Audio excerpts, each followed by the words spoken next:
Mitch Nellis, presented by Verizon, the #1 network in Milwaukee on 1250 AM and 105.7 FM The Fan. Powered by the Potawatomi Sportsbook and on the free Odyssey app.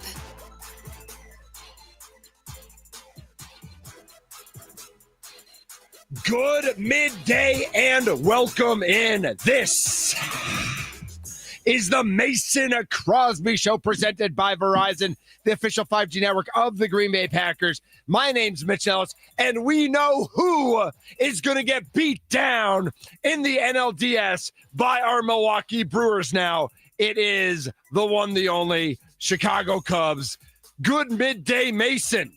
What's up? What's up? Yep. I'm just glad Tommy's not scared of the Cubs in this game anymore. I know he got over that hump and just kind of is jumped on that wagon where it's like, let's go and just whoop up some little Cubbies over there in Chicago. Too easy. This is The Fan, 1250 and 105.7 FM The Fan. We're free on the Odyssey app, free on the iHeart app, or also free on YouTube. That's right. If you have YouTube, YOUTUBE, brand new app just got released by whoever owns them. We're tubing. Sure, yeah, we are tubing. You're gonna be tubing tomorrow, but we'll talk about that at the end of the show. Yeah, exactly. You got extra point. You got like 115-year-olds that'll be out on the lake. Mace, great to see you, man. Good to see you too. Did you have a nice little holiday yesterday? No, not nice. I mean, it's a 25-hour fast, so there's really nothing nice about it. But I got like in touch with my inner self. There you go. I'm back, like energized with a new outlook on life. And but the one thing that hasn't changed about me is I'm all about the hugs. So if anybody needs a hug, yeah, I'm all hugs all the time. Let's go. Well, I know you love food. So what'd you eat when you broke that fast? What was your? So it's typically a dairy breaking. So there's a lot of noodle dishes. Nice. There's a lot of I brought in some pumpkin chocolate chip bread today. That we had last night. So a lot of sweets. There's a cheese plate. There's lots of fruit and veggies. There was a great like marinated mushroom salad that was delicious. Yeah. So. Awesome. So what I do is like I take a little bit of everything because there's like it's a potluck and there's like 10 families. So I take a tiny bit of everything so that I can taste everything. I know that's your style. Yeah. That's where you go at every meal. So that makes sense. I don't want to offend anybody. I want to tell everybody that I tasted that, because then like, my friend Sarah's going to be like, what'd you think of mine? And Lena's going to be like, what'd you think of mine? And I'm going to be like, yeah, you don't want to offend anyone. Right. Don't want to offend anyone. By the way, the power of friendship, everybody today. Let's go. Right? Power of friendship. We're loving it. I like that. I know I almost wore the same shirt. I have a semi like for the Bucks, season coming up. This is a shirt for my old ranch down in Texas. But it looks like a Bucks shirt, right? It does kind of, it works for my Bucks shirt. And then we got Packers. We're representing everyone without even a conversation. Mason, I didn't even know Micah Parsons was here today. Ooh, I know. Look at us. Parsons is literally here with us. Well, I just figured actually this weekend, the Packers need more help to make sure everything is figured out over this bye week, more than the Brewers need it. That. You say that, Tommy, but the Badgers got a loss last week with a bye. I don't think the Packers could lose the bye. Like the Packers won't lose their bye. No. They shouldn't lose their bye. That should be okay. Joining us now on the Mason Crosby Show in IRL, in real life. If he was calling us, he'd be on the Fan Guest Hotline with Gruber Law. If he was YouTubing, he'll be on YouTube, which he's not normally from 9 to noon. So if you've never seen this gentleman before and don't know what he looks like, he's wearing a W shirt and a Cubs hat. The one, the only Rami Makloff. Rami, good to see you, my man. Thank you for having me. I appreciate it. Yeah, this is what my ugly mug looks like for listeners to the 9 to noon show. Join the club. We're in the ugly club. We're not allowed to stream that show, so it's good to be on the video. Allowed is a funny word. But it's awesome to have you here. We know you are a Chicagoan, born and raised. Yes, sir. You've been in the Milwaukee market for a long, long time. We love your voice. We love your takes. We don't necessarily like your sports fandom. My choice of teams. Your choice of and it's not choice, right? No, right? I was born into this. Right, exactly. I was born into this. I didn't have a choice. Right. Like when I talk about the Boston teams, because I was born and raised in Boston, I moved here when I was 14. So I will tell everybody I'm a sports polygamist. Yeah. But and so if the Celtics and Bucks play or the Red Sox can't go to the World Series anymore, we'd get into that.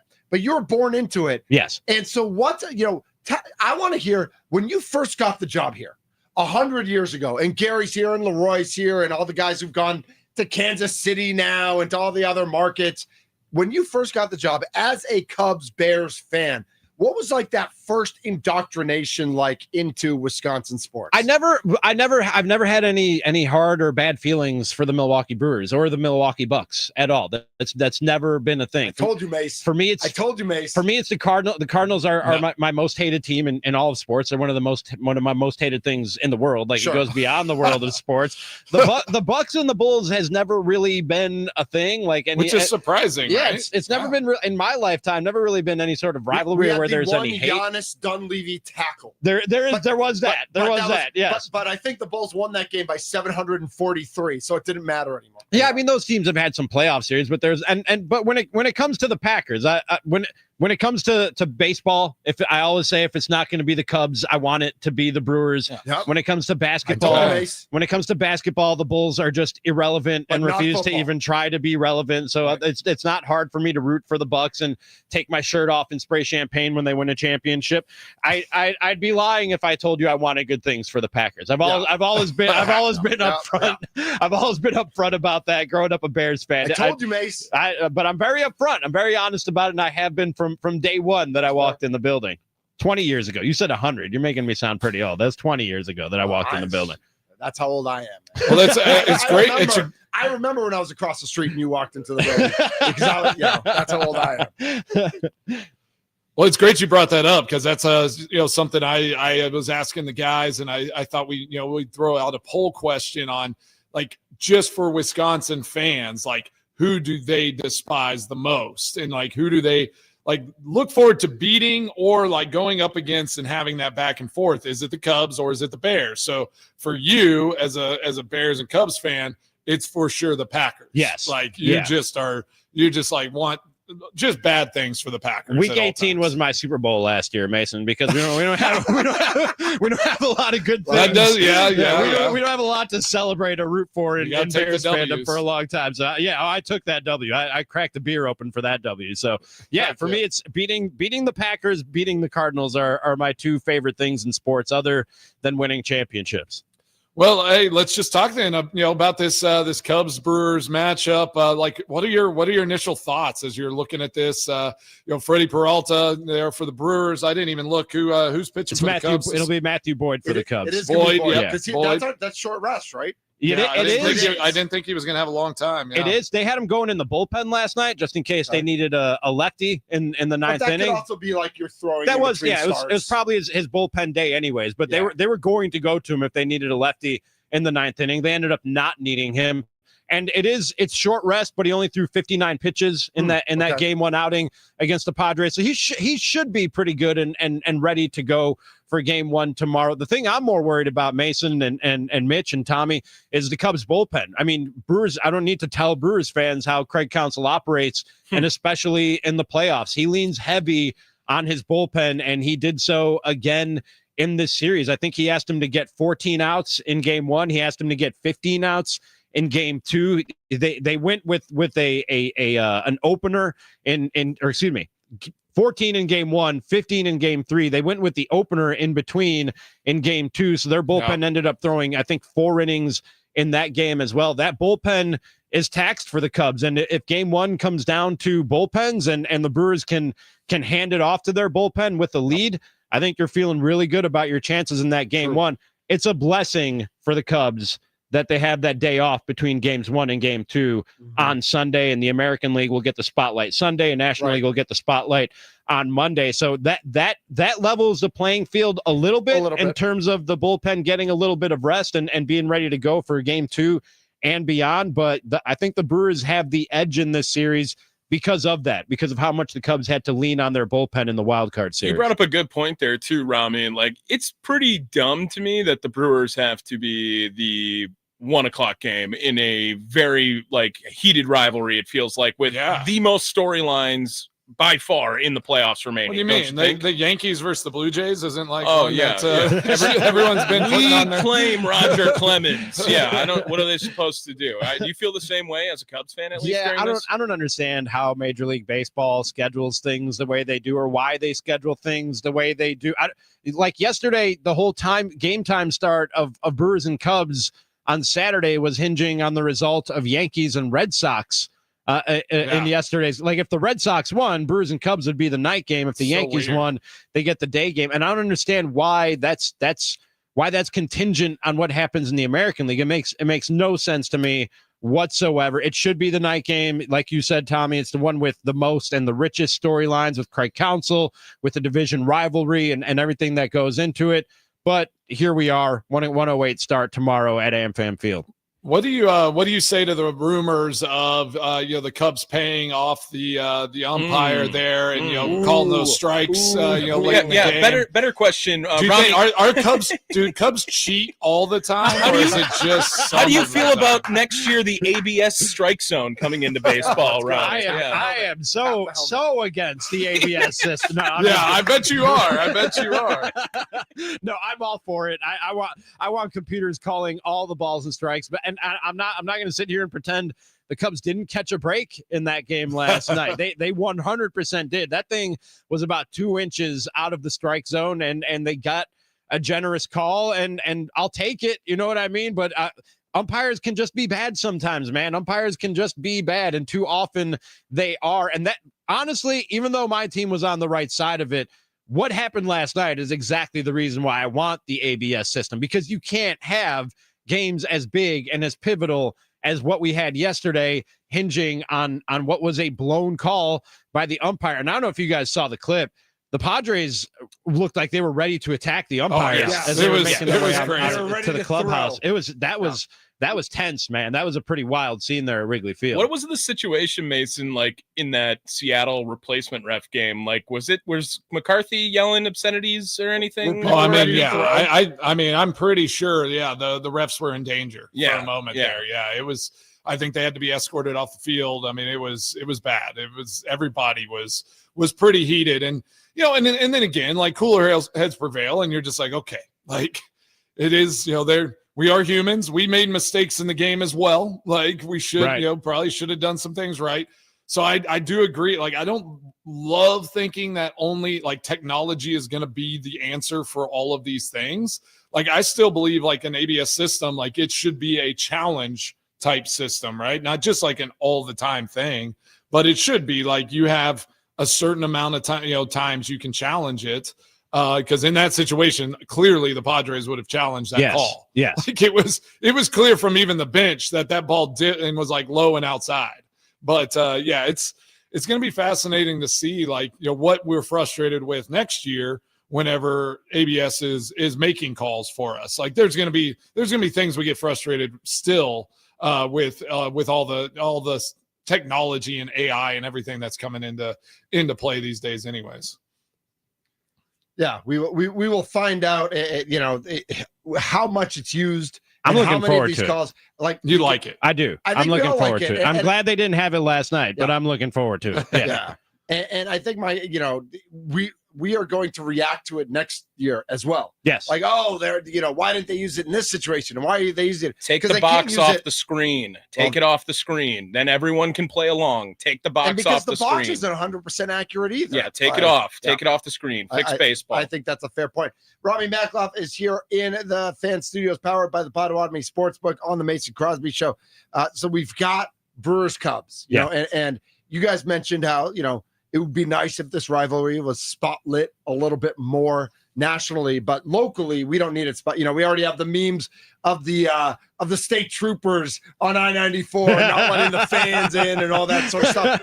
What do you expect the atmosphere to be at both AmFam and Wrigley? Because over the years, we've said Wrigley North, we've said Miller Park South. In years when the Cubs have been bad, the Brewers fans have taken over Wrigley from time to time. Is this going to be? I mean, I almost think it's better that they're playing at 1, because an 8:00 start means everybody gets liquored hammered up all day long, and it's just fight after fight after fight in the stands. What do you expect to see in the stands with these fan bases? I know I'm on the other side, but I'll say both ways. I love when there are fans of both teams in the stands. I think it makes the atmosphere that much more electric. I'm not a big college sports guy, but one thing I'll give college sports is they got the atmosphere, and part of it is that you usually have a good contingency of the opposing team's fans in the stands. So whatever the big moment is, you got the noise, you got the rumbling of the seats, you got the electricity in the air. Now, yeah, a few people take it too far, and probably people from both sides of this thing will take it too far in terms of their behavior at the ballpark. But as long as everybody is just showing up and rooting for their team and enjoying playoff baseball, I like that you're going to have that sort of mixing it up, going back and forth. American Family Field is going to be so electric tomorrow and Monday night, man. I cannot wait to hear what that place sounds like in every big situation, whether it's for the Cubs or for the Brewers. I can't wait to hear how loud and electric that place is going to be for these games. So I'm looking forward to it. It's going to be a lot of fun, Mace. Yeah. No, that's going to be awesome. And I mean, anticipation, I guess Drew Wagner was saying MLB decides on roof open or closed. I mean, is it anticipating a closed roof with how warm it's going to be? Well, on top of it, like, you don't want the sun to play a factor in this game, you know what I mean, or something like shadows. that. It's just going to be so nice. Roof closed, but panels open, maybe. It's gonna be so hot in there. Yeah, it's got because it's. I mean, it's what, like 83 degrees right now. Yeah. Hello, October. It's like, Exactly. Are any of you going to the game? Are any of you guys getting? Some of to us any have of these to games? work, Rami. That's true. Yeah. Hey, some of us have to work and are going to the game. Wow, good for you. Good for you. All right. Well done. Yeah, I will be there. So I'm lucky. I bought a couple tickets, but I also got a press pass. So my wife and daughter are going to go use the tickets, and I'll be in the press box. Dude, this series is going to be so much fun. Yeah, it's going to be awesome. It's going to be amazing. Will I it can't be wait. as demoralizing to a Cubs fan if they lose, if the Brewers fans are to lose to the Cubs? You know what I mean? Does that make sense? Like, it feels like everyone is so afraid to lose to the Cubs in this series. And are the Cubs Cubs having the best record in all of Major League Baseball? Are the Cubs as afraid in the same terms to losing lose to the Milwaukee? Brewers? No, probably not, because you don't have that added element of the whole Craig Counsell revenge factor. You know what I mean? Cubs fans, they want this bad, man. They haven't been to the postseason in 5, and technically, if you don't count that the COVID year where they only played 5 games or 50 games, they haven't been to the postseason in 6 years. They haven't won a postseason series 17, right? since 27 or since 20. Is it 2017 or 2018? Either way, Either way, it's been a long time, man. Don't win series either, man. And the bar with the World Series championship in 2016, the bar was raised. Cubs fans want and expect more from that organization than they did during the 108-year drought. We were just kind of happy to be there. So I think it will sting if the Cubs lose this thing, but I can't imagine it would sting as much as it would for Brewers fans losing to the team that they hate the most. Some people say the Cardinals, most people will say the Cubs, and losing to the guy that left you for that team 90 miles to the south. And the best record in Major League Baseball. I think no matter who, like, I think if the Padres had won this series and the Padres come up to Milwaukee and beat Milwaukee, I think there'd be a bitterness, not towards the Padres, but about the fact that the Brewers just won 97 games, a franchise record, had the best record in all of baseball, and then lost in their first round. I can't wait for Rami to just come back on Monday or whatever and be like, that sucked. I don't want to do that again. No, like, that would be absolutely perfect for this. Absolutely. We'll see. My tune could change. It's possible. That's true. So we got Saturday 108, Monday 808. You'll be back on the air as you are 9 to noon every day with John, except for when he's on vacation because it's a bye week. Yes, sir. And B Snizzle. Yes, sir. Yep. And so we can't wait to hear your reaction to Game 1 on Monday. I'm sure who are the Bears even playing this week? They also have the bye. Yeah, they also have the bye. Oh, wow. Yeah, we can all put our attention Bears and fully. Packers, Yes, both on a bye. Everybody is all in on this. But the game. the Bears officially have lost their bye week. I just heard that in the news. Ben John, do not interview Ben Johnson. After Don't the bye interview week. him. He's so mad right He's now. so at mad. Caleb Williams threw 4 interceptions. It was crazy. Ben Johnson is going to show up to Soldier Field Sunday at like 11:30 and be like, "Where's the game? I'm ready to go." Rami, did you hear who's throwing out the first pitch Game 1? I did not. Solomon Torres. All right, so Adam McCalvey posted about this. He Really? tweeted about it. So Solomon Torres apparently in 2018 was like the voice of, like, had some great quote and went nuts and got everybody fired up. Oh, what was the quote? it's on no Adam one McCalvy's remembers. Twitter. No one remembers. He No said, one remembers. right. He basically said in his tweet, if you remember this, it was that cool. Now, with that said, it's 2025 and nobody remembers it, Adam. Yes. Like and they have 3 guys throwing it out. So I assume there will be more guys throwing it out day 1. Game 2 is Cecil Cooper, Bob Uecker Jr., and Trevor Hoffman. That's a lineup right there. Right. Yeah. So game 1 announced so far, Solomon Torres. I assume there will be more. I don't know who it will be. I kind of don't remember Solomon Torres, to be much less the quote, to be quite frank. 2007 to 9 type time frame there. He was a part of that 08 team. Right, in 2008, he had the quote. Yeah, when you said the name Solomon Torres, I was like, oh, yeah, he played for the Brewers, didn't he? But he didn't leave really an impression on me. To be like Solomon Torres, Guillermo Mota, like all in that. I think he might have been the opener in one of their playoff Get games. Bob Kozlowski thrown out the first pitch. Let's do it. And Get then it just working. have him singing while he throws it out. Oh, that would be so tough. Like, God bless it. Can you sing God Bless America before the game and in the 7th inning? He's whenever you want to. Do whenever, yeah. Whenever you want. Well, Rami, thank you so much for jumping on. Like B. Snizzle said, bad luck, but we still love you. Cubs in 4. I mean, get off. Get out of here. This All year, right. bro. Appreciate Not you. this year, bro. I mean, good luck. Cubs in 4. If you're going to say that, I'll say good luck to you. I just said this on my show. If it goes to 5, decided advantage to the Milwaukee Brewers. Having home field, having the Cubs bullpen as depleted and overworked as it is. 3, if decided advantage for the Brewers. If it goes to 5, decided advantage to the Brewers. That's why I'm trying to manifest Cubs in 4. If the Brewers win 10-0 in game 1 and game 2, do they even play 3 or do they just declare it no, over? I think it's mercy rule. Yeah, I think it's mercy rule at that point. Yeah, Nice. All right, well, Rami, thank you so much for jumping Appreciate on. you, Rami. Thank you, and guys. We'll be listening on Monday. Are you jumping on with Tommy tomorrow too? I will be with Tommy at 10 a.m. Everyone's coming on tomorrow. Now you're on 9 to 1 tomorrow, Tommy? Oh, yeah. All right. So I'll be on with you from 11 to 1. And you're jumping on at 10? Yes. Nice. And if anyone's interested, I'm on the score in Chicago 6 to 9 tonight. Pulling double duty today. If anybody wants to check that out. On our little sister station. Yes. Score? Yeah. Down the road, On our sister tiny station, little sister Tiny station. little down- sister yeah, station. exactly. 6:70 a.m. The score in Chicago. Thanks for jumping on. No Rami. problem. My name's Mitch Nellis, a.k.a. Thunder. Mason Crosby's here. Tommy Wirtz is here as well.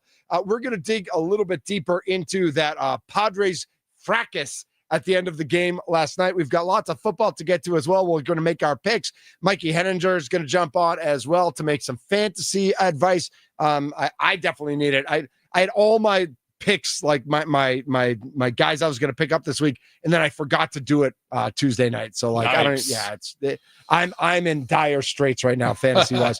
And then it's Friday. So, we're just going to leave you with some weekend motivation as we wrap things up here and head off into the weekend. But we're all together today. And that's what matters because we're the 3 best friends that anyone could have. We're the 3 best friends that anyone could. Exactly. He's Mason Crosby. He's Tommy Wirtz. I'm Mitch Nellis. We are the Mason Crosby Show, presented by Verizon, the official 5G network of the Green Bay Packers.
This is the Mason Crosby Show. You didn't see that coming, did you, Mace? We are 1250 AM 105.7 FM, The Fan. We're in the Fan Studios, powered by the Potawatomi Sportsbook. I'm Mitch Nellis. It's good to be here today. Mace, how you feeling? I'm doing all right. I'm just kind of realizing it's Friday though, so that's nice. It's been an up and down weird week, right? I feel like it's been a week. It's been one of those weeks. Had some, it's been an awesome week, but it's weird with a bye week. Whenever it's like, all right, Packers aren't playing this weekend. You're just kind of waiting to see who the Brewers are going to play. Like it's been one of those weeks, but I feel like we've jumped into it. I don't know if you caught the segment that we did on business ethics yesterday, but that was amazing. Tommy brought it. The $2 billion that potentially is going to the Big Ten. Now, is that going to actually give Wisconsin enough money to not suck at football? We honestly, I feel like didn't dive into it as deep because Tommy took it to the Billy Madison business ethics and had all the quotes coming from that. So every time we started talking about something, he would just play another line from that movie. Oh, you mean something like everyone in this room is now dumber for having listened to it. It was nothing in your meandering rant. Yeah, exactly. I award you no points, and may God have mercy on your soul. Exactly. that. I mean, that's what like private equity going into college sports is right there. Q on YouTube, by the way, Mason wants to know where Tommy's number 2 Packers jersey is if he's wearing number 1. So Tommy responded, "Oh, you mean Malik Willis?"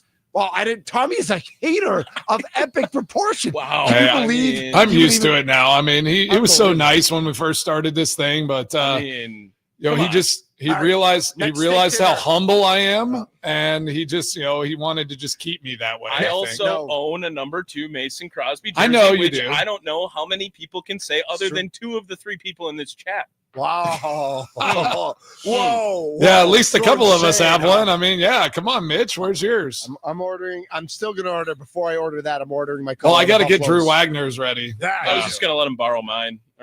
Just let him borrow yours. Perfect. All right, so, Mace, we saw the horrible strikeout call here. I can you want me to play it? Bad strike 3 call? Yeah, play it. That was a bad one. It was not good. I also have some thought on it, by the way. Yeah. All right, let's see it. Let's see.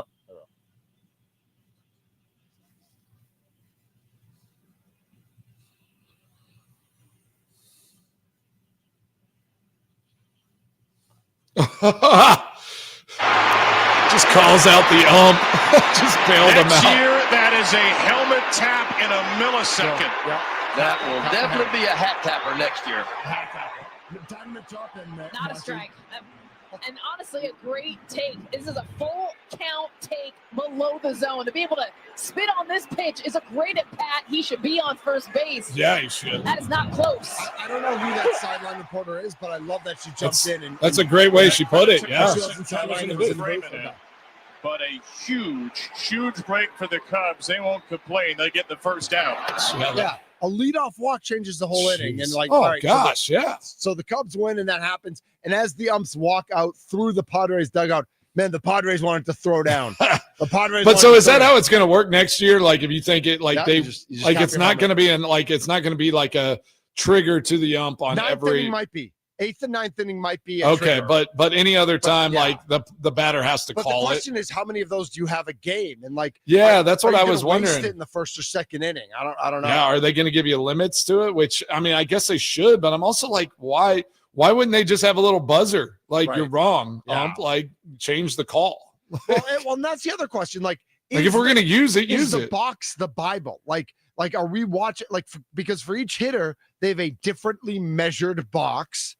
Because they're, it's from the numbers. Yeah, it's just the strike zone. Yeah, the strike zone is different for each hitter. I mean, and so I texted y'all, Aaron Judge, his strike zone is different. I mean, and whenever he stands in that box, Jose Altuve's is this little tiny. If you're watching on YouTube, it's like a little tiny little. It's just a little one, just crouching. I've heard crouching tiger. I heard that would have been a strike on ABS because ABS better represents the zone for everyone than that little box on the screen. So it might have been closer than people gave it credit for. Actually Now, at the knees. I don't. But the ball didn't even cross the plate. It has to still go across the plate, doesn't it? All it has to do is touch. the Oh zone. gosh, that thing, like from the back angle, that thing wasn't even close. Look, I completely agree. I think they need to get the box off the screen. I want the fans I agree. to play along. The box off the screen, Yeah. The fans should play along. Like everyone wants to say flag or whatever, challenge that. I agree. When people are going, if they take the box that's not correct, by the way, off the screen, then you can play along. So like, why do they? Yeah. So why do they have the box It's- on there if it's just like an Hey. like it's just like a made up thing? It's not even actually accurate. You for tell ABS. us, Mr. Yellow Line first down, exact same thing. It's the exact same thing. It's football. similar. Yeah. Hey, like, well, they have the similar. measuring device now. Right. You know, that's so like, So isn't why that have the other cool? line? I don't know. I mean, it's just the that world It's of TV. sports. Right, it's for TV. No, though, right? I'll agree with you. I've watched so much more baseball like on TV this year than I ever have. And like I find myself just watching, I just look at the box that they have on the screen. It's like it's not any fun because like there isn't that like that unknown or like you're just kind of trusting the umpire or like just kind of making your own opinion. You're like, well, it missed the box. Oh, it must have been a ball, and they called a strike. Like, and then you're mad. Like, I do like the, like especially in baseball, there's like some of those uncertainties where it's like, okay, like, are we going to make a call, especially next year? Take the box off, let everyone at home tap their heads, and like try to make the call for them as well. I'm gonna be sitting in my family room, just like smacking my head after stuff. Absolutely. Every time. 414-677-1250 is the Nicolay Law Fan Talking text line. 414-677-1250. Do you like the box? Do you think the box hurts baseball? And if you were a San Diego Padre, would you have taken a swing at the umpire last night? Because I would have. I mean, listen, the season's over. Like, I don't know that I'm taking a swing, but I'm losing my brain. Like, I am screaming to high heaven. If I'm the manager, I'm absolutely getting kicked out. Like you can't have that call go against you. That changes the whole inning. And it's the 9th inning of the last game of the year. I thought the manager was actually pretty controlled. Like Too I much. think he needed to come out hot Yeah. and get thrown out of that Yep, game. thank you. Like like in that moment, like you're You don't need down. it, right.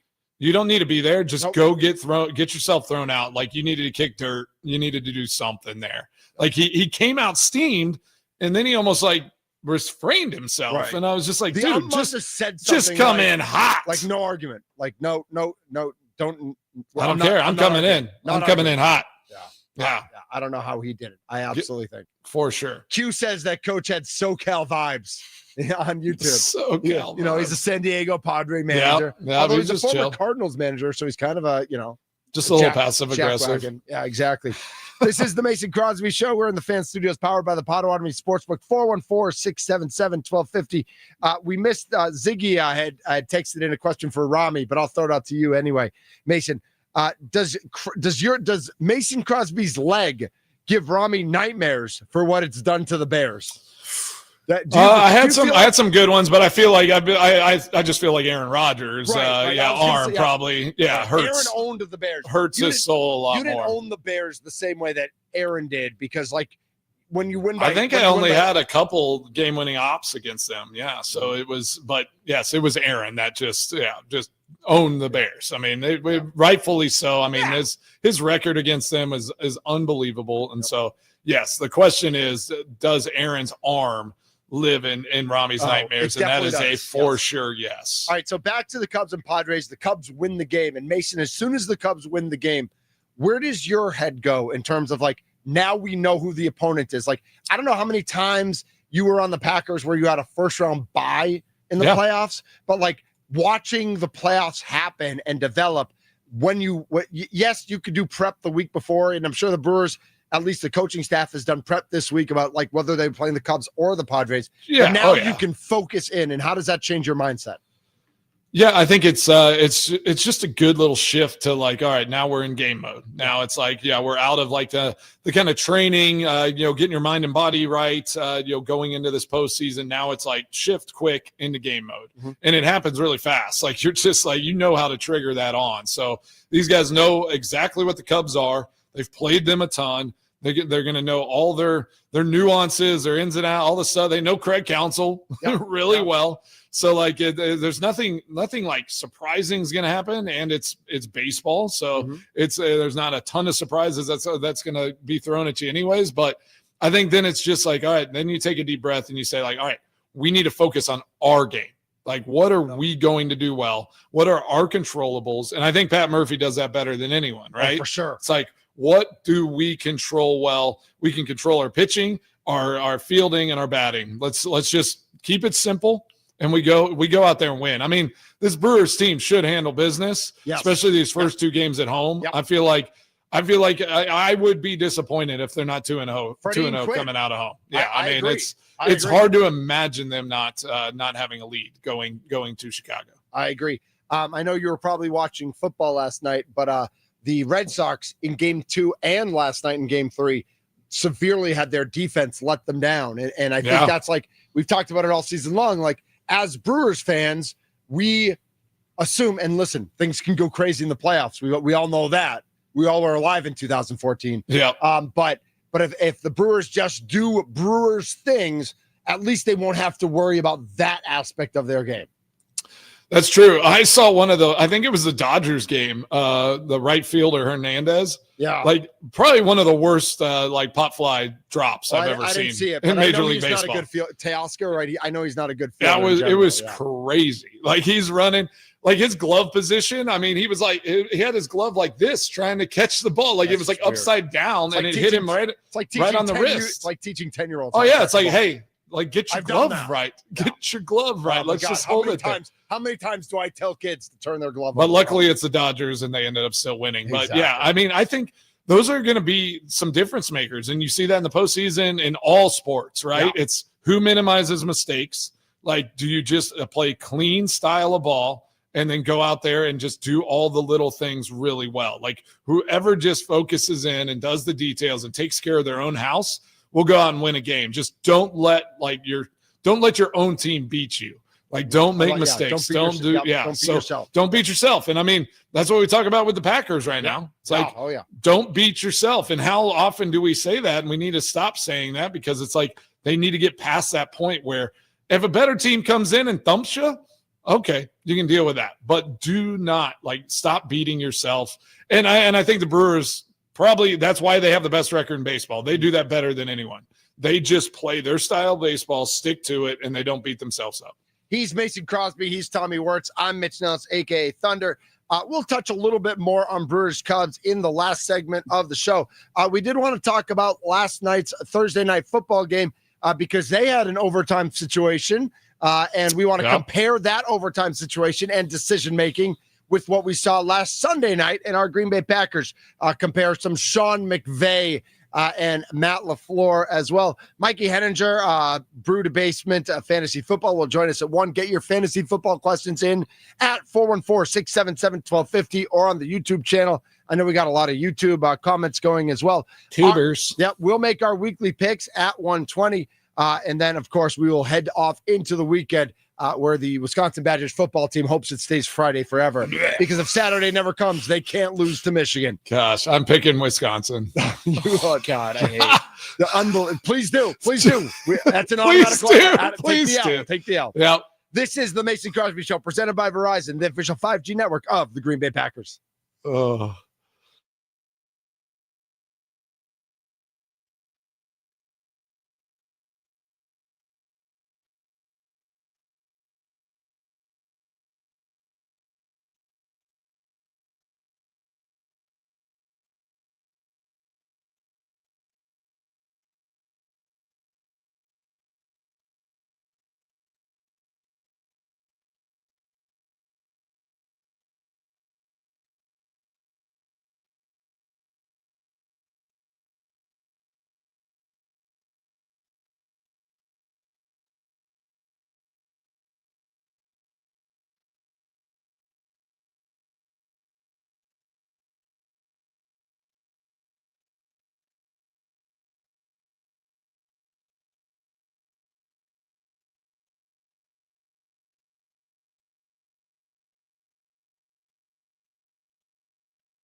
Oh, yeah. Yes, sir. Yes, Let's sir. go. It's Friday. Woo! This is the Mason Crosby Show presented by Verizon, the official 5G network of the Green Bay Packers. My favorite part of that was not mine or Mason's reaction, but Tommy's reaction to us reacting to how excited we got about this song. We're right. Okay, Tommy, we're right. I've never heard Mason react to a song at all. Yeah, I don't know. That. I needed that. Yeah, I needed it. I want to go do some karaoke. I feel Who does finally it? the weekend is upon me. I can feel it now. Yes, exactly. Last night in the NFL, Mace, we had a I think it was a really good game. Niners and Rams. Oh, it was a great game. Mac Jones is the best quarterback of all time. His pants, that guy was hurting the whole game. Yes, he was. Did you see how many bananas he ate? Oof. I mean, I think he was cramping. So, Right. I think it was just every time he went on the sideline, I think he had 14 bananas trying to stop cramping. Guys rubbing his arm, his hand was cramping. I don't know what was going on with him. 3 minutes and 41 seconds left. The San Francisco 49ers kick a field goal to take a lead in overtime. The Rams take over. 3 minutes and 41 seconds left. They're at the 11-yard line, and they face a 4th and 1. If they kick a field goal, there's 3:38 left. And again, the Niners get the ball back with a chance to win the game. If they go for it and convert on 4th and 1, good chance they get in the end zone. But you have to convert the 4th and 1, which the Rams did not, giving the 49ers the win in overtime. Having just saw, similar, not the same, what the Packers faced Sunday night. But what did you think about Sean McVay's decision to go for it there on 4th and 1? I mean, I love the decision, and I think he said he would do it, 100 times out of 100. Yeah, but he just doesn't like the play call. And and I will say it, and I loved how he handled. He was I feel sick about it because I put my guys in the wrong, a bad spot. Yeah. To not go out there and be successful. So, I mean, it was a weird play. I felt in that moment with what they were doing and how they moved the ball down there. It's just put the ball in Stafford's hand. Right. You got Puka, you got Devontae, you got Williams can catch out of the backfield. Exactly. Yeah, just so many options. I just felt like that was a little strange to do that, and so did obviously McVay. Was and that's what happens sometimes. And I know it's you just kind of overthink the situation. Yeah, and it's hey, we'll just pound the rock. It's 4th and 1, and it's I mean, you got a great quarterback, you got some great receiver, You pretty much can guarantee throwing the ball to one of those guys. They're gonna have a great, just as good of a chance catching it and getting that first down as you do running the ball. Well, and as good as a runner that Williams is, I wonder about if the Packers are in that situation. It's 4th and 1. There's 3:41 left in overtime. The other team kicked a field goal. Do you want a handoff to Josh Jacobs, or do you want the ball in Jordan Love's hands? I mean, Jacobs is great, but Williams, has just had a huge game. He had a big game, but I think the expectation is that you're going to hand it off there. It's just all right, we got to show physical domination. The NFL's changed so much, right? I would say 10 years ago, 15 years ago, that was 4th and 1. You handed the ball off and you did a power formation and you ran the football. I bet the Rams wish they did the tush push in that moment, right? That's a guaranteed. I mean, at Philadelphia Eagles, again, why people get frustrated with them and why they're so good is in that situation, they get the first down and they win that ball game just because they do it every time. So, obviously McVay, if he had to do it over again, I don't know. I don't know how I feel. I almost wish, in my mind, I'm just I like playing to win. I don't like playing to tie. So I'm fine with the decision, to go for it. I love going for it, going to play to win. And then you take the L and you move on. The Rams they're a good team and they're going to be tough down the stretch. So I think again, we talk about identity a lot with the Green Bay Packers, especially. Right. Rams, clear-cut identity of what they're trying to do. 49ers, listen to McCaffrey and Fred Warner at the end. Did you not hear the words that they were saying? What did they say? It was just accountability, trusting our guys, doing all, everything they were saying. I was just I'm not sure we're hearing all those same things coming out of Green Bay, the consistency, the accountability, intentionality and like how we practice, how we do things. We can plug into Mac Jones and we know he's going to get it done because he works so hard at practice. He's there, he's available, he's doing it all every day. So like I feel like we hear that out of Micah a little bit, but I'm not sure we hear that out of others. And maybe it's lip service with Micah. Maybe it's not real, but at least Micah does say like it's on the defense and it's on me. I'm part of that defense. Like he did say that Sunday night that it was on him and the defense. Sure. I mean, yes, you're taking accountability, but I'm just not like, I don't know. It felt different. Like it felt different. And, again, like Kyle Shanahan, I mean, that team is, it's impressive to be able to go into LA with Mac Jones and go and find a win against a really good Rams team. Mace, we got less than a minute left, but it's not just impressive that they did it, but Christian McCaffrey makes that big of a difference, right? Like when he's out last year, they're not the same team. And even with Mac Jones, Christian McCaffrey tilts the field. Yeah, I mean, he can do everything. I mean, he's catching the ball in the backfield. What do you have? He's had 6+ catches in every game so far this year. 130 plus touches already. Like in 4 games. That good. I mean, he's that good, and you got to build that offense around him. And unfortunately, he'll probably get dinged up at some point, and then he's going to be out, and we'll see what this 49ers team does. He's Mason Crosby. I'm Mitch Nellis. Tommy Wirtz is here as well. Mikey Henninger coming up. Get your fantasy football questions in next, right here on the Mason Crosby Show, presented by Verizon, the official 5G network of the Green Bay Packers.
Hey everybody, Mitch Nellis, aka Thunder, here for my friends at Underdog. Football season is in full swing.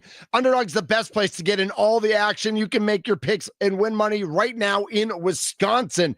Playing on Underdog is easy. Just pick your favorite players if they'll go higher or lower on stats like rushing yards, receptions, touchdowns, and more.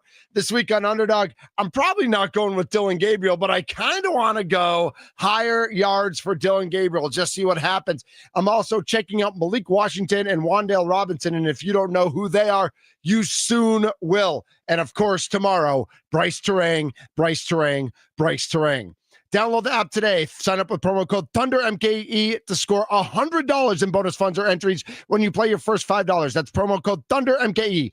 Underdog, make picks, win money, must be 18 or over and present in Wisconsin. Terms apply. See assets.underdogfantasy.com/web/playing get terms _DFS _.html for details. Concerned with your play? Call 1-800-GAMBLER or visit ncpgambling.org.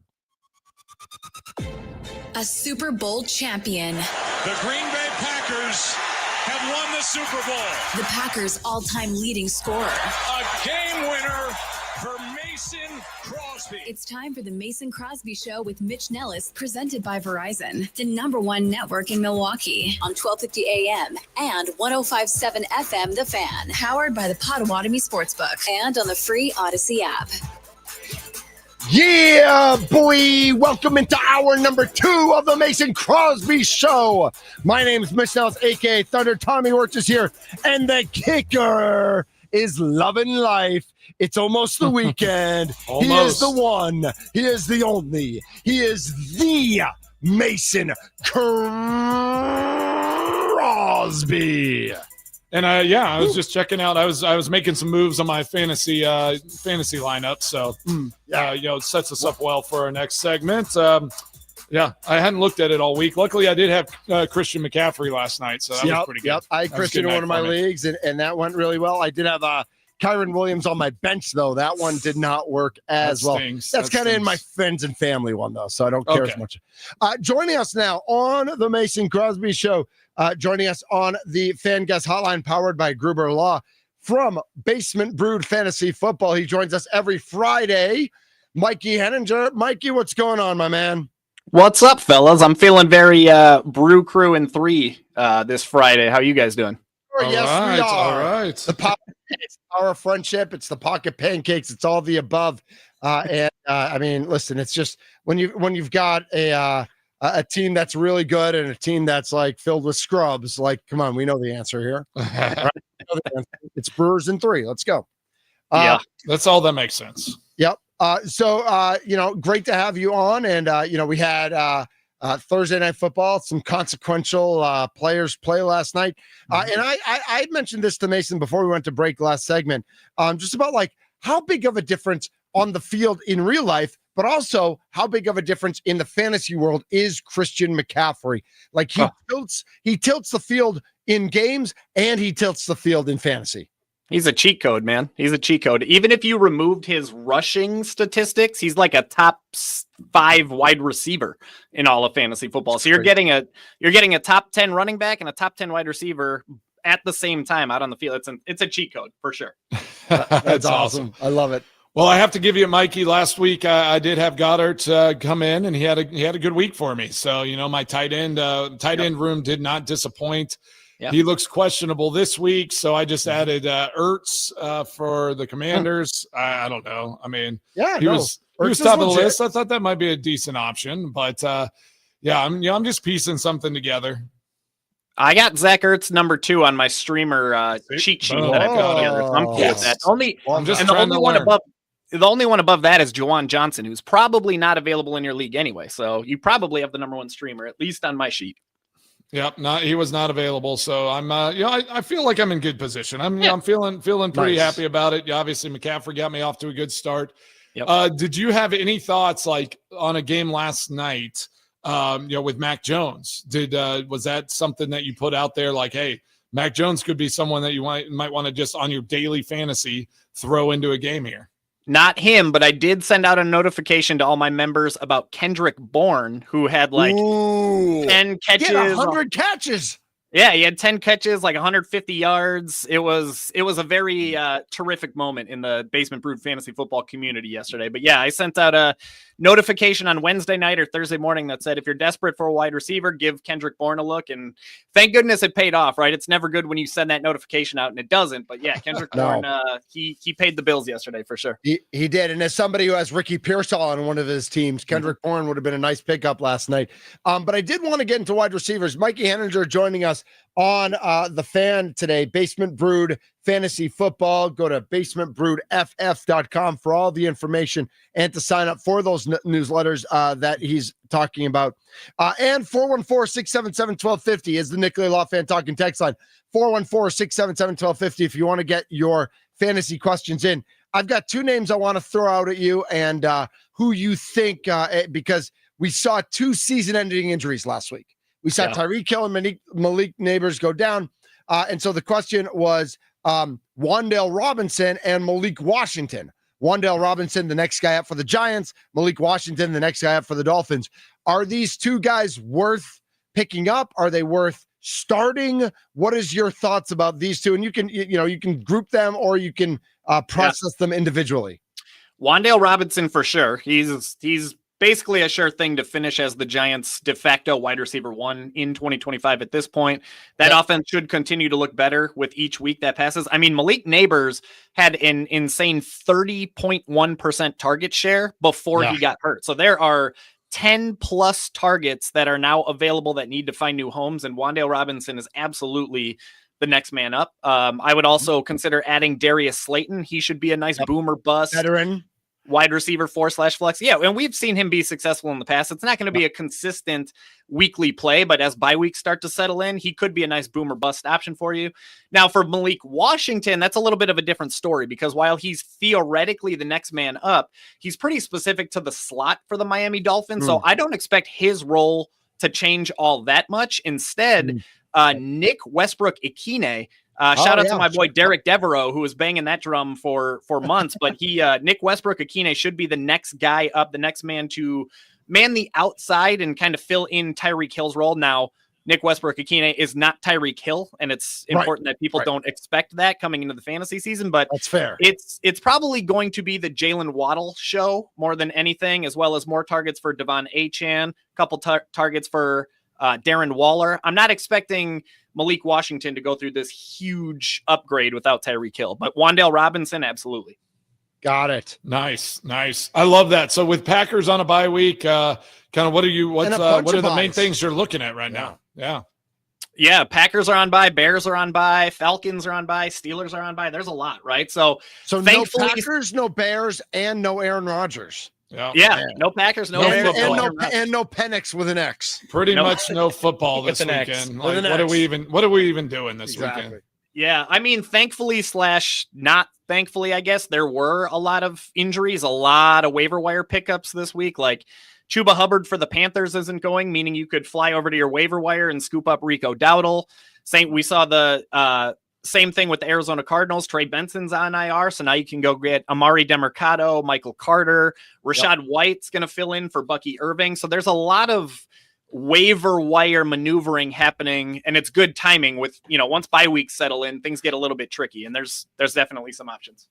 Mikey Henninger is joining us here on 1250 AM and 105.7 FM, The Fan. Let's go to the Nicolay Law Fan Talk and text line. And it looks like Andrew's in Waukesha. Andrew, you're on with Mikey and fantasy football. Hey, trying to fill in for Bucky Irving in a standard league. Would you either go Kendry Miller or RJ Harvey?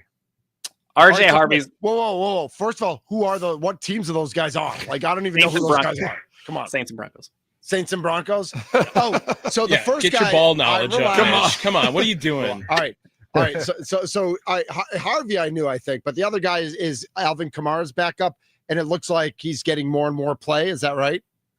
Yeah, he's definitely getting more and more opportunity. The problem is he's getting more and more opportunity in a not terrific offense. RJ Harvey's just going to offer just a sliver more upside. I mean, either way you slice it, this isn't a great problem to have. It's not going to be a pretty situation, but I understand that fantasy football happens and sometimes you just get stuck in these situations. If it's me and I have to go with one of those guys, I'm going RJ Harvey here. He got more involved last week in the Denver Broncos offense. They spent an expensive draft pick to get RJ Harvey. It's only a matter of time before he starts seeing more and more and more opportunity in that offense. And then purely from a talent, purely from a player profile standpoint, RJ Harvey's just a much better prospect than Kendre Miller is. So there's more theoretical upside just to the human. And you know what? There's always a lot to like about the Broncos offense. And this week they have a tough matchup with the Eagles, but that also means there's potential shootout potential if both of those teams can start to get into a flow, get into a rhythm. So I'm going RJ Harvey here. I don't love the situation that you're in, but if those are your only two options, I'd be going with RJ Harvey. All right, Andrew, thanks for the call. Appreciate it. Yep. And you can chime in on the Nicolay Law Fan Talking text line 414-677-1250 as well. Just seeing the news that Braylon Allen's out 8 to 12 weeks. We knew he was hurt. Another one. Breece Hall has had a nice start to the season. Is there anybody else there with the Jets that is there a running back too that's worth having? Isaiah Davis. Yeah, he was actually one of my favorite rookie running backs in last year's class. And then I was bummed out that he ended up in New York. But the kid, he can play. And the Jets don't really want to fully rely on Breece Hall to handle 80-90% of the opportunity. So every once in a while, Isaiah Davis is going to mix in. Now, I don't have him in any starting lineups, but I do think he's a quality end of bench stash. And if anything does happen to Breece Hall, suddenly Isaiah Davis becomes an instant RB2 with RB1 upside because after him, there's nobody left. So he's definitely worth hanging on to if he's available.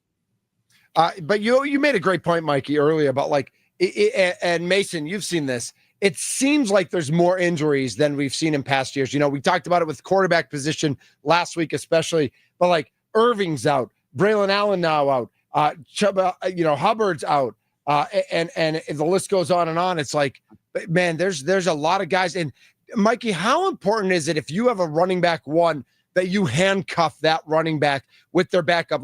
I do have Christian McCaffrey in one league, but I don't have the 49ers backup. And I have Josh Jacobs in one league. Do I need to have Manny on my team as well?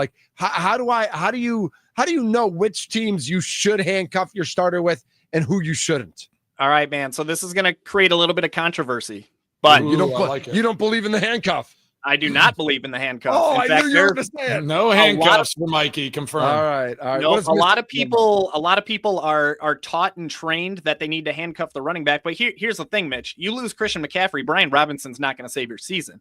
You say all you're doing when you handcuff your running back is you're capping your own upside. You're wasting a bench spot on a guy who only becomes valuable if your better player gets hurt. And that's not, we want to maximize upside in fantasy football. So in my approach, I'm preaching to my members that they should be targeting other people's handcuffs. So I'm targeting Trey. I had Trey Benson on my bench when James Conner got hurt, for example. I had Rashad White on my bench when Bucky Irving got hurt. And now all of a sudden I have stud wide receivers with Bucky Irving plus, Amari DeMercado. So I'm all about targeting other people's backups.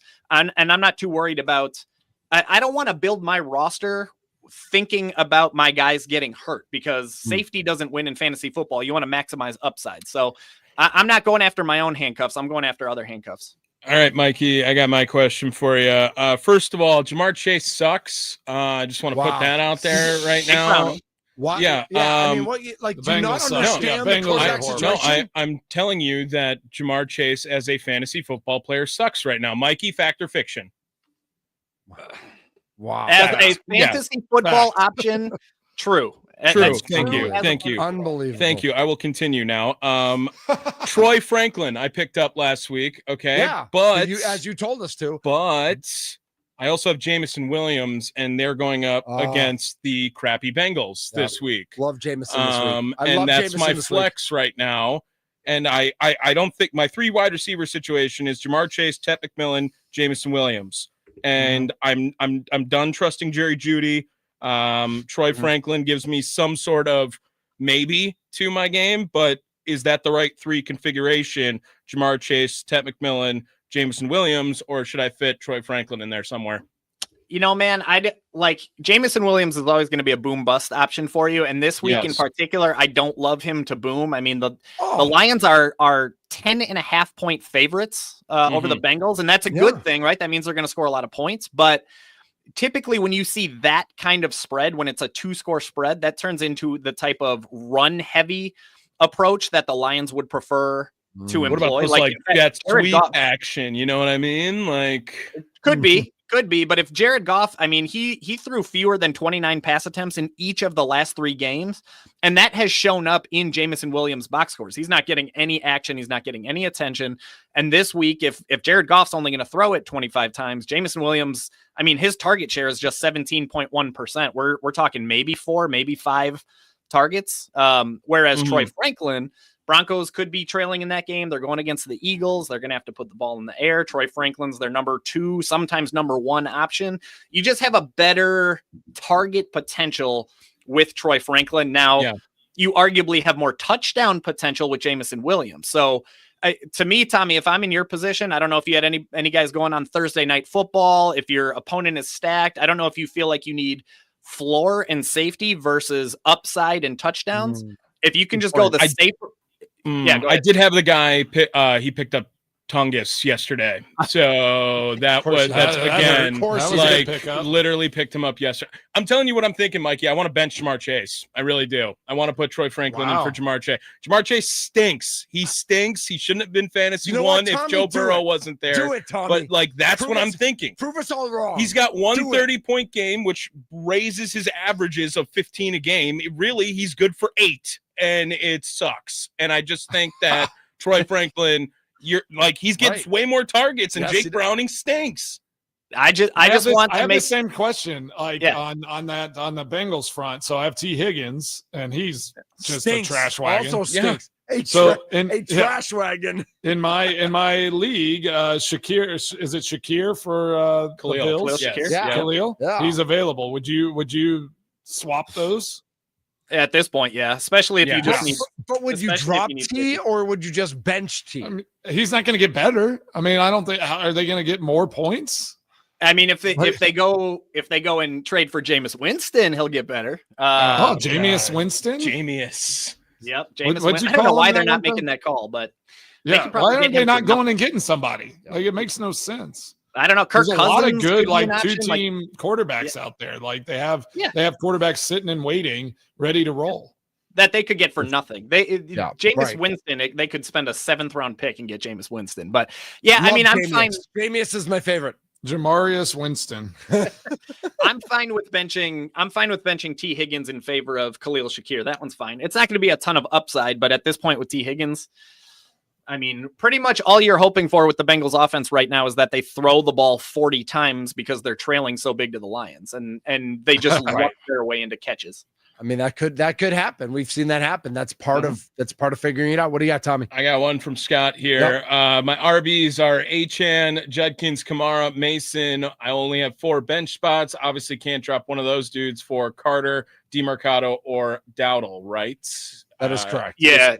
Validating with him. Yeah. You can't drop any of those guys. I mean, Carter and DeMarcado, those guys will be decent fill-ins for the next few weeks, but they're no better than a RB3/flex. And you already have a bunch of RB1s and a bunch of RB2s. Rico Dowdle could be really solid this week, but pretty much just this week. I wouldn't be dropping any of those guys. Nice. It is Mikey Henninger joining us today. He joins us every Friday here on the Mason Crosby Show. It is Basement Brood Fantasy Football, basementbroodff.com, basementbroodff.com. You can also find him on LinkedIn, Basement Brood Fantasy Football, where he is very active. You can shoot him messages there and go to his website, subscribe to all his newsletters. Mikey, always a pleasure. Good luck this week. Anything you want to leave us with? Yeah, if anybody is free tonight, 8 p.m. Central, I will be on the Basement Brood Fantasy Football YouTube channel doing exactly what we're doing right here. Start sit questions for 90 minutes, 120 minutes. Maybe we'll crack a beer. Who knows? Things can get a little bit crazy in the basement. I'm benching Jamar Chase this week. I want you guys he's to know. benching Chase. Did you do it? I'm going to do it. He's doing it. You're going to change it 14 times before Sunday, like guaranteed. I just want to make it clear, Basement Brood Fantasy Football does not necessarily represent the views and opinions of Tommy benching Jamar Chase this week. I might trade him for out there Benson. for sure. I'm gonna trade him for James These are not Conner guarantees, right now. and these are not all same. Trade him for Judkins. Yeah, these I'm trading him for locks. Tyreek Hill. That's what I'm about to do. That'd be smart. At this point, like, what are we doing here? Mikey, thank you so much for jumping on today. We'll talk to you next week. Awesome, guys. Have a great weekend. Go Brew Crew. There you go. Right. Absolutely. That's Mikey Henninger again. Basement Brood Fantasy Football, basementbroodff.com. We go from fantasy to our picks. We're going to make our picks next. Mason, you back on top of the standings, I heard. I wasn't here on Monday, but, no big deal, right? Yeah, we're tied, right? Is that right? We tied in the standings? It's okay. Everyone's happy with a tie now, right? Nobody's it just feels right. Tie. I mean, Tommy would rather he'd rather lose than tie. So he's right where he wants to be. Okay, Sean McVay. This is the Mason Crosby Show presented by Verizon, the official 5G network of the Green Bay Packers. Bum, bum, bum, ba-dum, bum, bum.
It's Friday, Friday. Gotta get There it down is. Friday.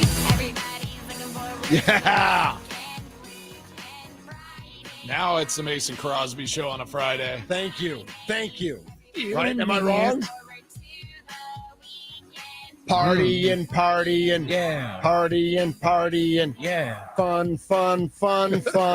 It's time for the boys' weekly picks. Hear who they think will win the big games this weekend. Oh, look who knows how to run the board. Just don't trust them. Ooh. It's weekly That's picks so with good. Mason That was so Crosby, neat. Mitch Nellis, and Tommy Wirtz. Yes, sir. It is time for our weekly picks. Tommy Wirtz is here with the standings. Big TK, what do you got for the boys? Standings after 4 weeks of picks here. Mason Crosby 12-9, Mitch Thunder Nellis 11-10, Oh. Tommy 8-13. Oh, plenty of room. Five off. Yeah, Oh, it's that's rough. Loser has to run across mile. the world. A mile. Yeah. A mile. We'll figure it out. Just because I want to see Tommy eventually. run a mile. Dude, I can run a mile. I ran 2 miles today. I did. They have on to- a treadmill or in real You life? have to try On the to treadmill, but tried to barefoot ski behind a boat down here. Oh. loser has to pay Mason Crosby's boat club bill. That's what we're gonna. And if Yes. Mason loses, he pays double to us. Yes, Like then he done has to that reimburse our boat Deal. club. Terrible. Hell no, hell no. No. Hey, you talked about running on the treadmill. Was there anyone else in the gym, or did you find one in the No, corner? actually, what happened? Some gentleman came up to the Ooh. treadmill next to me, No. and then went to the one after that, like a Yes. proper gentleman at the Yes. gym. Like a- Thank you to that guy. I should have If it asked was for a, his if name. it was a good-looking, like younger, lady, would you get up? And, Almost more so, I would rather that You'd run not away. happen. All Right? All right.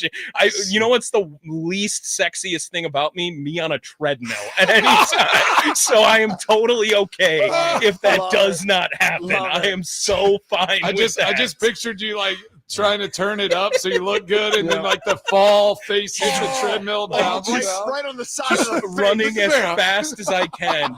I'm like on 4.5, just sprinting the entire time. Like, yeah, that'll 4.5's a fast walk. Though. sure. 4.5 That's what I sprinting. said. Yeah, right. Like I'm not. Yeah, It looks like I'm going really fast. I'm working hard. Let's get to So our picks this week. First game we are picking, by the way, Mikey set us up. There is no Bears. There is no Packers. Yeah. So that takes away Weird 2 of weekend. our usual games. We have Vikings in London, technically the away team, 3.5 point favorites over the Cleveland Browns. Who wants to start with this one? I guess I'll start. I'll Oh. go with this one. It's still Carson Wentz. I like the Browns here. I think there's a little Dylan Gabriel magic.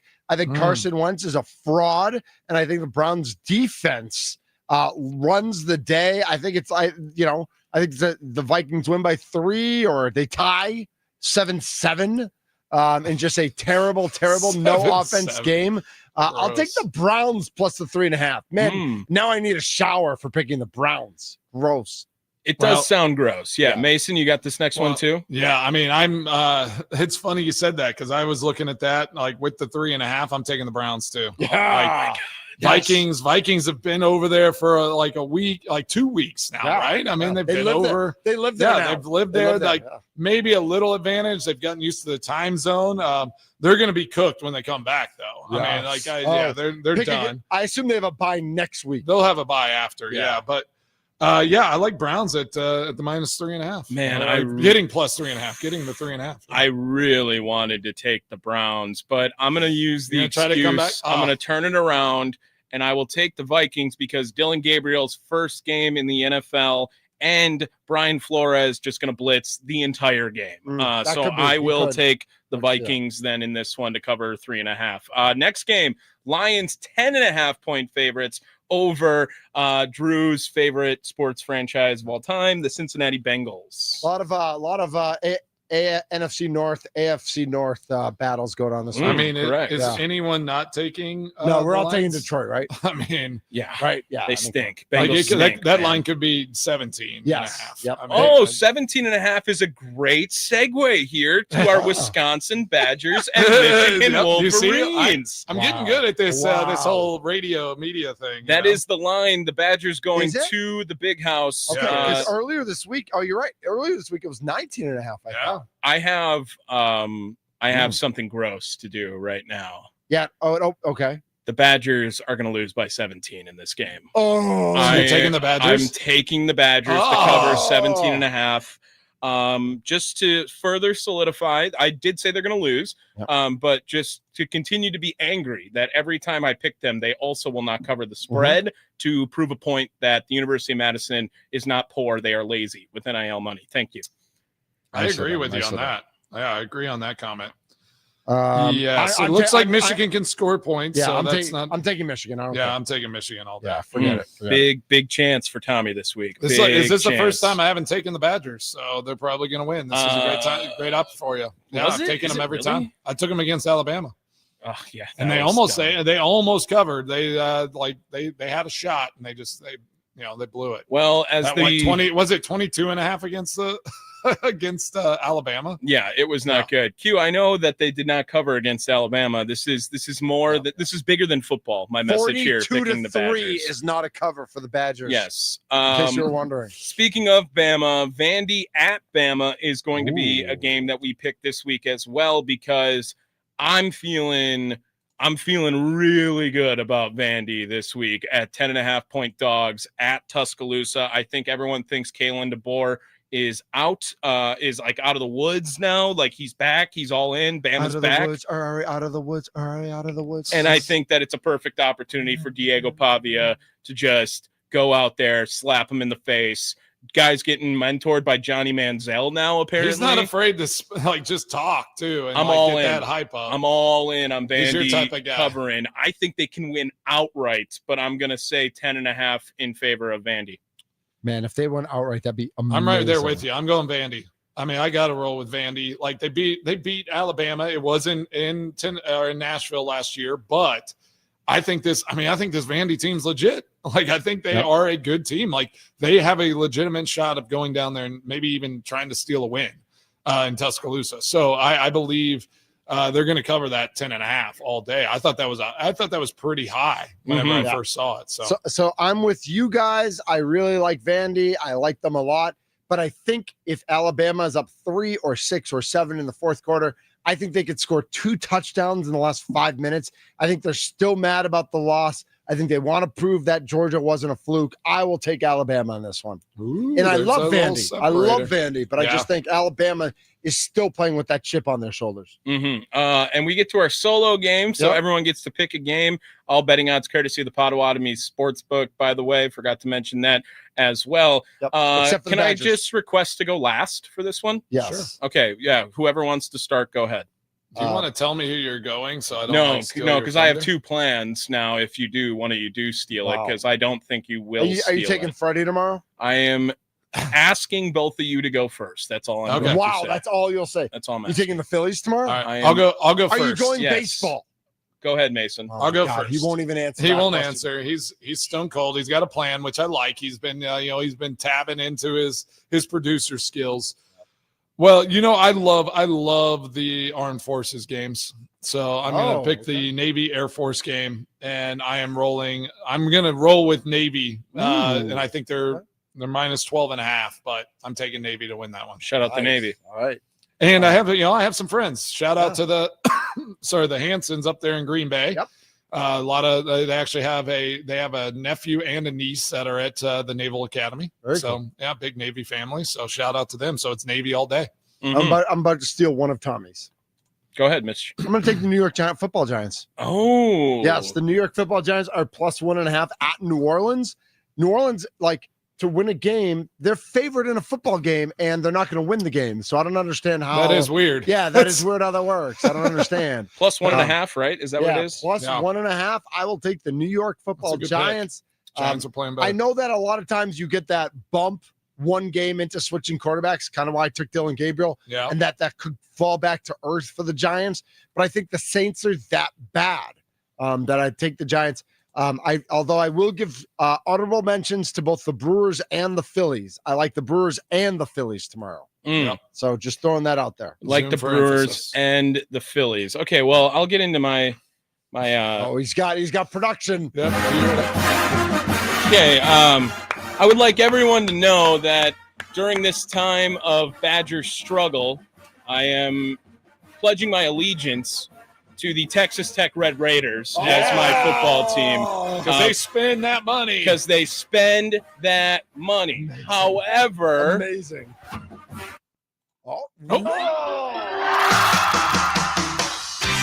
Brewers by 1,000,000 tomorrow. By 1,000,000. The spread is 1.5. I don't care. Freddie Peralta going to go out there and shove. I don't know who's pitching for the Cubs. I don't care. Matthew Boyd. There's nothing like the view from the cheap seats, all right? This town ain't big. It ain't small. It's a little of both, they say, and they are speaking about Milwaukee when they do that. Give me the Brewers. And Cudahy all day. Cudahy.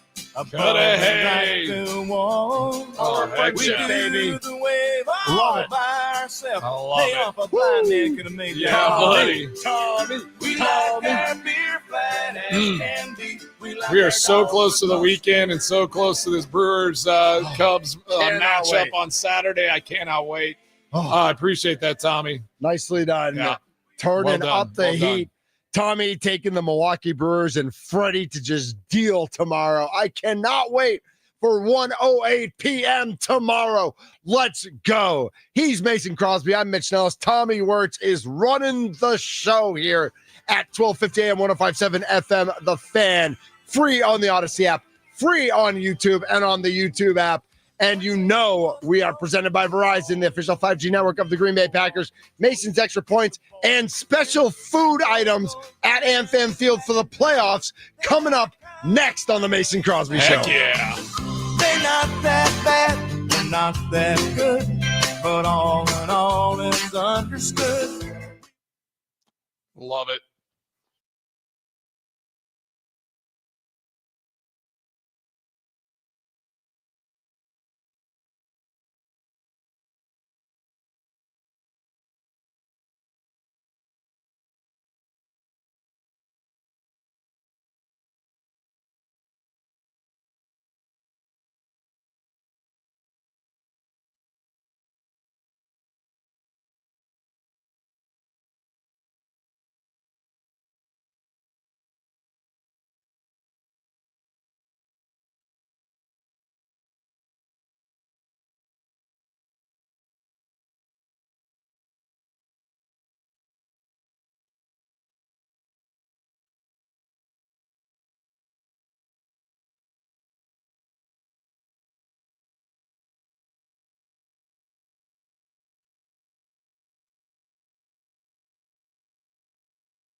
What's on Mason Crosby's mind today? It's time for Extra Points, powered by the Potawatomi Sportsbook on the Mason Crosby Show with Mitch Nellis on 1250 AM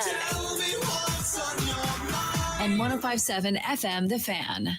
Well, it is almost the weekend, at least almost the weekend for the Mason Crosby Show. Everyone else is going to be working, yeah. I do want to talk about that. You have me intrigued, Mitch, about some of the fun playoff food items there at the Brewers game. I did see one that I thought was fascinating, and I don't know if y'all saw this, the Phillies game, the 9 and 9. Yeah. 9 hot dogs and 9, like, I think probably smaller beers, but beers, yeah. 999 challenge. I love that. That you can actually get a suite that includes the 999 challenge. Let's get it.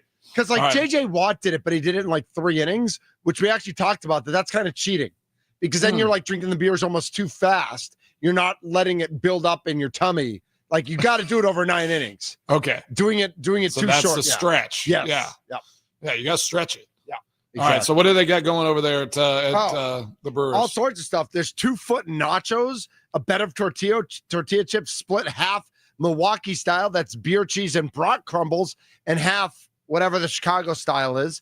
There's pocket pancakes, of course. Is that like Italian, like hot beef? Yeah, or like whatever they put on a Chicago dog. Oh, yeah. Gosh. Are they going to have like chopped up hot dogs? I don't know.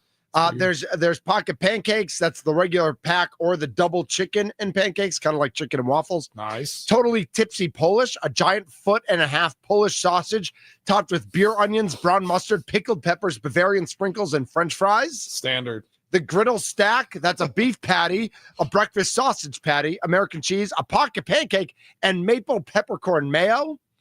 There's Campali tamales, tender shredded chicken or slow-cooked pork. It's wrapped in soft masa and then steamed to perfection in corn husks. That's a tamale. Love tamales. They are churro, red taco, birria nachos. A lot of nacho. Crispy tortilla chips with melted cheddar cheese sauce topped with your choice of meat, birria. Lettuce, tomato, and salsa of your choice, jalapenos on the side. And then there's a barrel yard bracho, house fried kettle chips, beer smoked bratwurst, beer cheese sauce, pico de gallo, blistered shishito peppers, and chive creme fraiche. Oh, we got John in here asking about it too. I'm going to take 2. Oh, thanks, John. Thanks, John. Yeah, thank you. Go right ahead, Thanks for Cooney. that, John. Yeah, again. Yeah, you got it, Coon.